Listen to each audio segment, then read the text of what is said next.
Dear students, लोक प्रशासन की कक्षा में आपका स्वागत है। हम लोग अमेरिकी संविधान की मुख्य विशेषताओं के बारे में पढ़ रहे थे। हम लोगों ने इसकी 7 विशेषताओं के बारे में पूर्व में पढ़ लिया था। आज हम उससे आगे की जो 8वीं विशेषता है उसको पढ़ते हैं।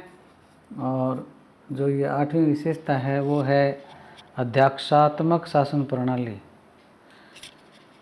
इसमें हम बता सकते हैं कि जिस प्रकार संसदीय लोकतंत्रात्मक प्रणाली के लिए ब्रिटेन को आदर्श उदाहरण माना जाता है, उसी प्रकार अध्यक्षीय शासन प्रणाली के संबंध में अमेरिका की चर्चा होती है।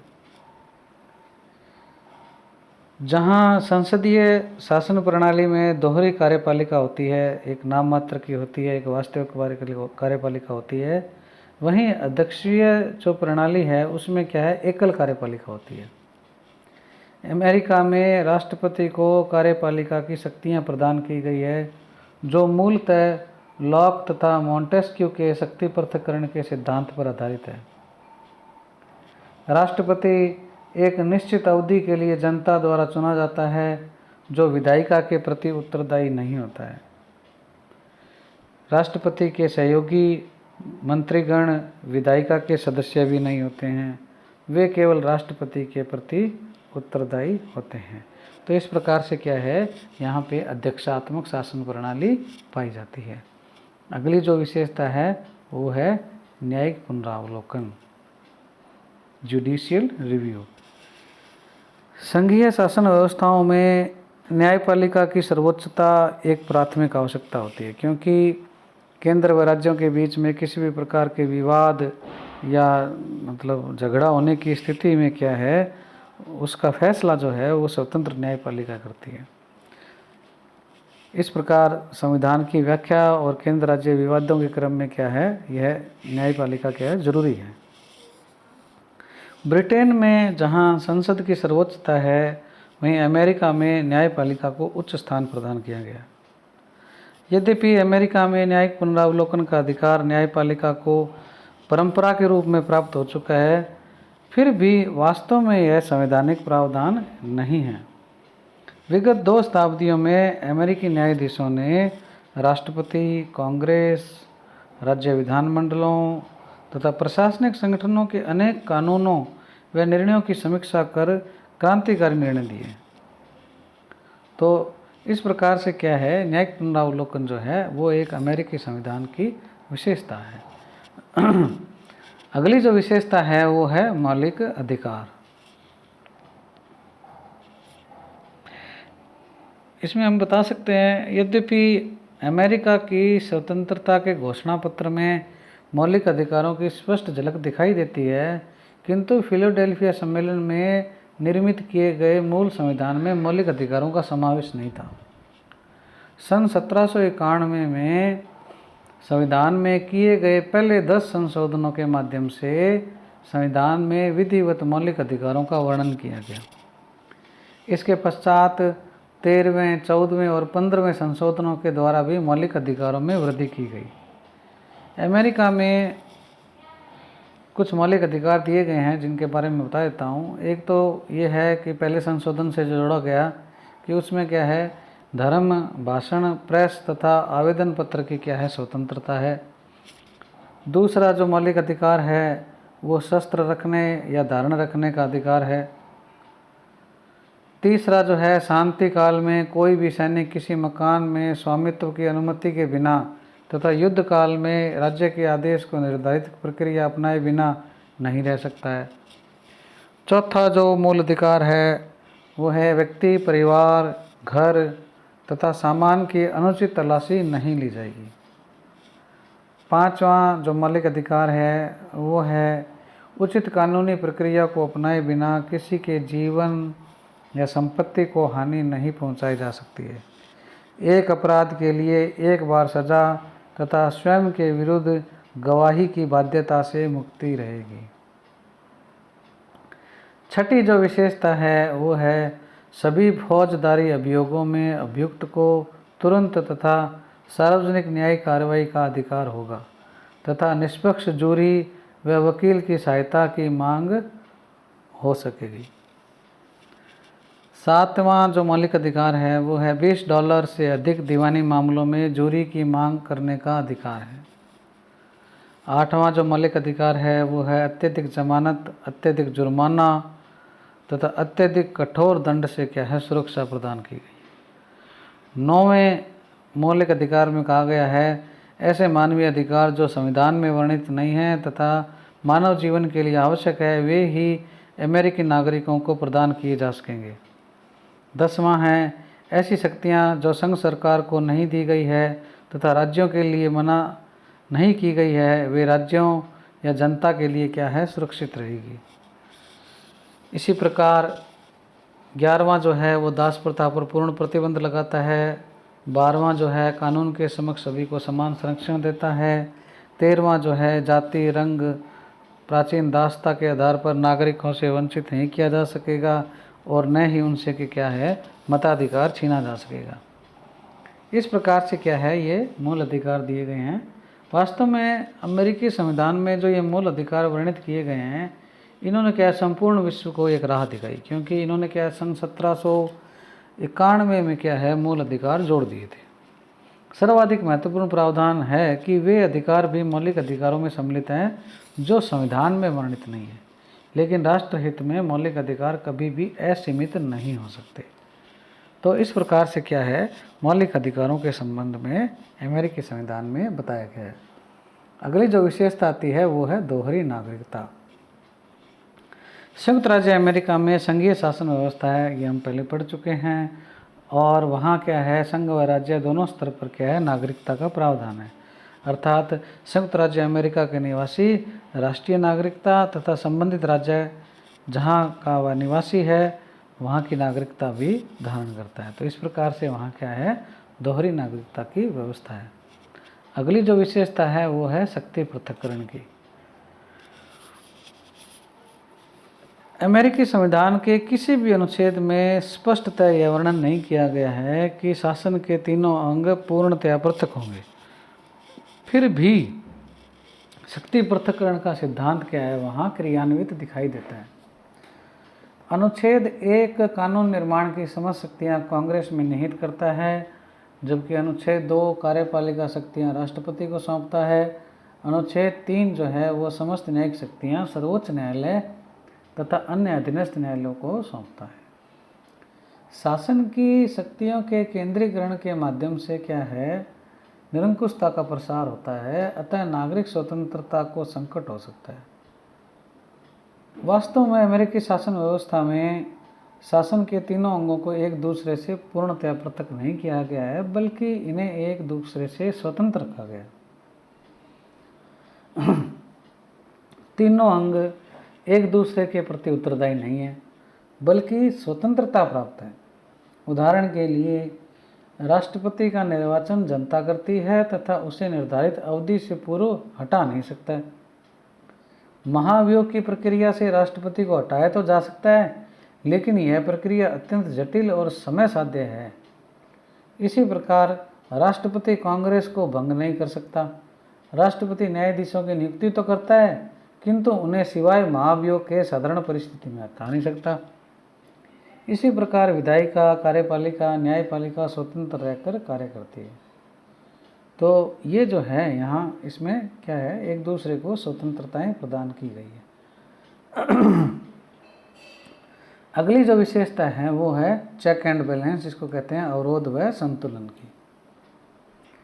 इसमें क्या है कि शासन के तीनों अंगों को जहाँ एक और परस्पर स्वतंत्र रखा गया है, ये हमने भी शक्ति पृथक्करण में पढ़ा, वहीं दूसरी ओर इन्हें आपस में क्या नियंत्रित भी किया गया है। शासन व्यवस्था को प्रभावी, व्यवहारिक, कुशल तथा उत्तरदायी बनाने के लिए अवरोध व संतुलन का सिद्धांत अपनाया गया है। संविधान निर्माताओं को स्पष्ट था कि किसी भी अंग की पूर्ण स्वतंत्रता या जवाबदेहता से शक्ति का तात्पर्य निरंकुशता का प्रसार होगा। अतः तीनों अंगों को स्वतंत्रता के साथ साथ नियंत्रण का स्वाद भी चखना पड़ता है। तो इसमें कुछ क्या ऐसे बिंदु हैं जिनके माध्यम से हम क्या है बता सकते हैं कि अवरोध व संतुलन है। जैसे एक तो ये बताया गया है कि राष्ट्रपति सर्वोच्च कार्यपालक सत्ता अवश्य है, किंतु बजट का अनुमोदन कांग्रेस करती है। राष्ट्रपति सर्वोच्च सेना अध्यक्ष है तथा युद्ध की घोषणा कर सकता है, किंतु इस घोषणा की पुष्टि कांग्रेस करती है। यानी शक्तियां तो राष्ट्रपति को दे दी, लेकिन उस पर क्या है, अनुमोदन है या पुष्टि है, वो क्या है, कांग्रेस के पास आ गया।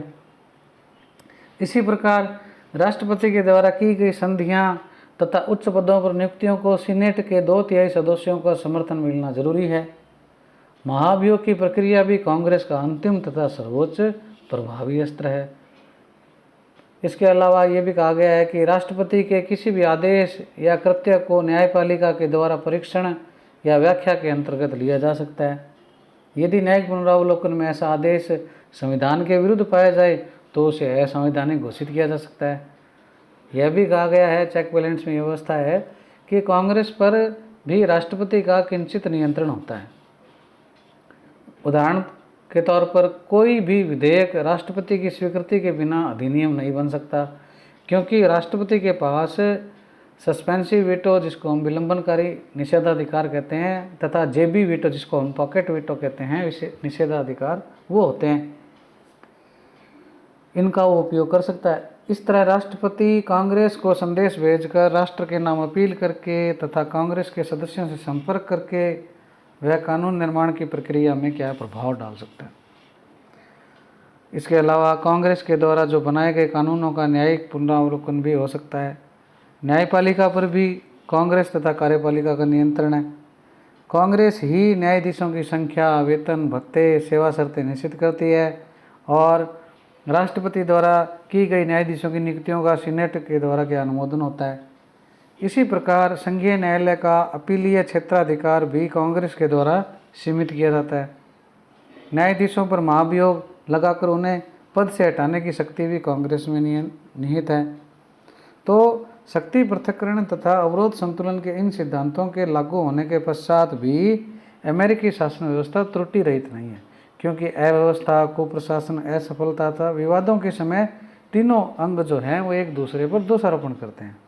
अतः समन्वय की कमी भी कई बार आ जाती है। तो ये जो चेक एंड बैलेंस है, ये क्या है, अमेरिका की एक खास विशेषता है। इससे क्या है, कोई जो अंग है, विधायिका, कार्यपालिका, न्यायपालिका, वो हावी नहीं हो सकता।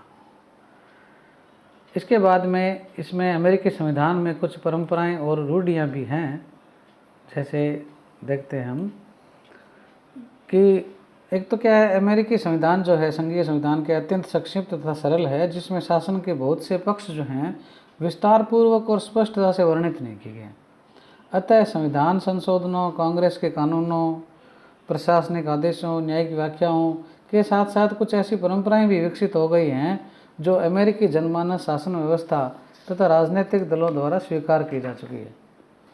इसमें से कुछ परंपराओं के बारे में थोड़ा सा मैं उल्लेख कर देता हूँ। जैसे संविधान में राष्ट्रपति के मंत्रिमंडल का प्रावधान नहीं है। संविधान में कहा गया है कि प्रत्येक कार्यकारी विभाग के प्रमुख अधिकारी से राष्ट्रपति लिखित रूप से विचार मांग सकता है, लेकिन राष्ट्रपति ने विभागीय मंत्रियों की नियुक्ति करनी प्रारंभ कर दी, जो क्या है, मंत्रिमंडल कहलाता है। दूसरी परंपरा ये भी पड़ गई है कि राष्ट्रपति का चुनाव अप्रत्यक्ष विधि से न होकर अब क्या प्रत्यक्ष विधि से होने लगा है, जो संविधान में वर्णित जो आदर्श हैं उसके विपरीत भी है और फिर सर्वमान्य भी है। एक परंपरा ये भी है कि नए राष्ट्रपति द्वारा पद ग्रहण करने पर सभी राजदूतों द्वारा त्याग पत्र देने की परंपरा बन गई है, ताकि राष्ट्रपति अपनी इच्छा से क्या है, राजदूत नियुक्त कर सके। यह भी परंपरा है कि सभी प्रत्यक्ष निर्वाचन जो होते हैं वो मंगलवार को होते हैं, और ये भी परंपरा है कि सर्वोच्च न्यायालय अपने निर्णय क्या शुक्रवार को सुनाता है। और ये भी परंपरा है कि राष्ट्रपति को मिस्टर प्रेसिडेंट तथा गवर्नर को हिज एक्सीलेंसी के नाम से संबोधित किया जाता है। कनाडा के संविधान में ईश्वर का वर्णन है, जबकि अमेरिका के संविधान में कहीं पर भी ईश्वर का उल्लेख नहीं है, जबकि अमेरिकी कांग्रेस का सभा भवन ईश्वरीय सत्ता को श्रद्धापूर्वक स्वीकारता है। अध्यक्ष के आसन के ऊपर दीवार पर लिखा गया है, इन गॉड वी ट्रस्ट, हमें ईश्वर पर विश्वास है। एक परंपरा ये भी है कि अमेरिकी सीनेट में एक परंपरा के अनुसार किसी भी विधेयक या प्रस्ताव पर कोई भी सदस्य कितनी देर तक बोल सकता है। इस परंपरा का दुरुपयोग करते हुए बहुत से सदस्य कानून निर्माण में सुनियोजित व्यवधान उत्पन्न करते हैं, जबकि अध्यक्ष अर्थात उपराष्ट्रपति है उन्हें रोकता नहीं है, क्योंकि उनको तो आज़ादी है। यह व्यवस्था क्या कहलाती है? फिलीबस्टर कहलाती है। इसी प्रकार एक और परंपरा भी है कि अमेरिकी राज्यों में गवर्नर को यह शक्ति है कि वह निर्वाचन जिला क्षेत्रों का सीमांकन करे। इस शक्ति का दुरुपयोग करते हुए गवर्नर ऐसा सीमांकन करते हैं जिससे उनके दल के समर्थकों को ज़्यादा लाभ मिलता है। राज्यपाल गैरी के नाम से यह परंपरा चल रही है, इसलिए इसको क्या है, गैरीमैंडर भी कहते हैं। सीनेट का कुछ शिष्टाचार भी है। अमेरिकी राष्ट्रपति को बहुत से उच्च पदों पर नियुक्ति करने का अधिकार है। इन अधिकारियों को 3 श्रेणियों में बांटा गया है: राजदूत तथा राजनयिक, केंद्रीय विभागों के मंत्री, सचिवालय के अधिकारी, सर्वोच्च न्यायालय के न्यायाधीश और राज्य के कार्य करने वाले केंद्रीय अधिकारी। ये जो अधिकारी हैं, इन अधिकारियों को नियुक्ति से पूर्व सीनेट की स्वीकृति आवश्यक है। तो उपरोक्त जो प्रथम श्रेणी के अधिकारियों की सूची है उसमें सीनेट के पूर्ण सदन में प्रस्तुत की जाती है, जबकि अंतिम श्रेणी जो है राज्य के कार्य करने वाले केंद्रीय अधिकारी हैं, उनकी नियुक्ति की सूची सीनेट में रखने से पूर्व राष्ट्रपति संबंधित राज्य के सीनेटरों से परामर्श कर लेता है। ऐसी परिस्थिति में सीनेट के अन्य सदस्य भी अवरोध उत्पन्न नहीं करते तथा सूची को स्वीकृति दे देते हैं। राष्ट्रपति सीनेटरों के प्रति और सीनेट के सदस्य साथी सदस्यों के प्रति शिष्टाचार प्रदर्शित करते हैं। यही क्या कहलाता है? सीनेट का शिष्टाचार कहलाता है। इस प्रकार अमेरिका संविधान जो है उसमें कई परंपराएं विकसित हो चुकी है। इस संबंध में प्रथम राष्ट्रपति जॉर्ज वाशिंगटन ने कहा था कि सरकार के वास्तविक चरित्र के निर्माण में समय और परंपराएं उतनी आवश्यक है जितनी कि वे किसी मानवीय संस्था के लिए हो सकती है। तो इस प्रकार से अमेरिकी संविधान की विशेषताओं के बारे में हम लोगों ने आज पढ़ा। इससे संबंधित किसी भी प्रकार की जिज्ञासा और आपको कोई प्रश्न हो तो आप मुझसे व्हाट्सएप के माध्यम से संपर्क करें।